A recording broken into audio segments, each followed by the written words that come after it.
اعوذ باللہ من الشیطان الرجیم بسم اللہ الرحمن الرحیم۔ پیارے بچوں السلام علیکم ورحمۃ اللہ وبرکاتہ۔ بچوں آج ہم گنتی کے لحاظ سے اسم کی قسمیں پڑھتے ہیں۔ گنتی کے لحاظ سے اسم کی دو قسمیں ہیں، اسم واحد اسم جمع۔ واحد انگلش میں واحد کو سنگولر کہتے ہیں، ایک اکیلے شخص یا چیز کو واحد کہتے ہیں، مثلا لڑکا، کتاب، نماز، وطن، ذکر، خبر وغیرہ۔ جمع انگلش میں جمع کو پلورل کہتے ہیں، دو یا دو سے زیادہ اشخاص جمع کے زمرے میں آتے ہیں، جیسے لڑکے، کتابیں، تصویریں، اذکار، اخبار وغیرہ۔ آئے بچوں اب ہم ان الفاظ کا مطالعہ کرتے ہیں جہاں پہ جو واحد اور جمع ہے۔ واحد جمع اشتہار، اشتہارات، اسلوب، اسالیب، استاد، اساتذہ، امیر، امراء، عمر، امور، امت، امم، آفت، آفات، احسان، احسانات، ادب، آداب، اکبر، اکابر، خبر، اخبار۔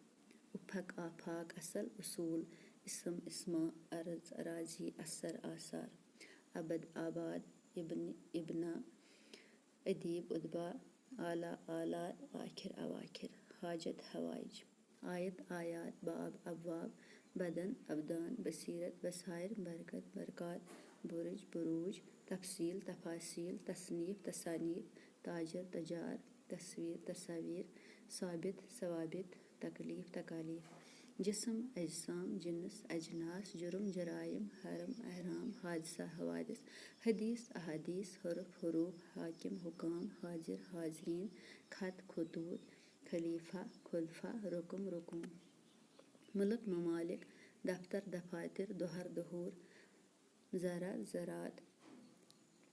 روایت، روایات۔ رسوم، رسوم۔ رکن، ارکان۔ بخار، بخارات۔ بدن، ابدان۔ بصر، ابصار۔ بطن، بطون۔ تحفہ، تحائف۔ حبیب، احباب۔ بچہ، بچے۔ حکم، احکام۔ خدمت، خدمات۔ خلق، خلائق۔ خاص، خواص۔ خیال، خیالات۔ دوا، ادویہ۔ درجہ، درجات۔ ذخیرہ، ذخائر۔ ذکر، اذکار۔ رسالہ، رسائل۔ جاہل، جہلا۔ جزیرہ، جزائر۔ جہت، جہاں۔ حاجی، حجاج۔ حقیقت، حقائق۔ حق، حقوق۔ حاضر، حاضرین۔ خاتون، خواتین۔ خزانہ، خزائن۔ خادم، خدام۔ روزہ، روزے۔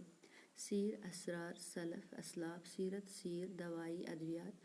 شکایت، شکایات۔ شبہ، شبہات۔ شیخ، شیوخ۔ شریف، شرفا۔ شیطان، شیاطین۔ صورت، صورتیں۔ صنعت، صنایع۔ صدف، اصداف۔ باقی وسلم، خدا حافظ۔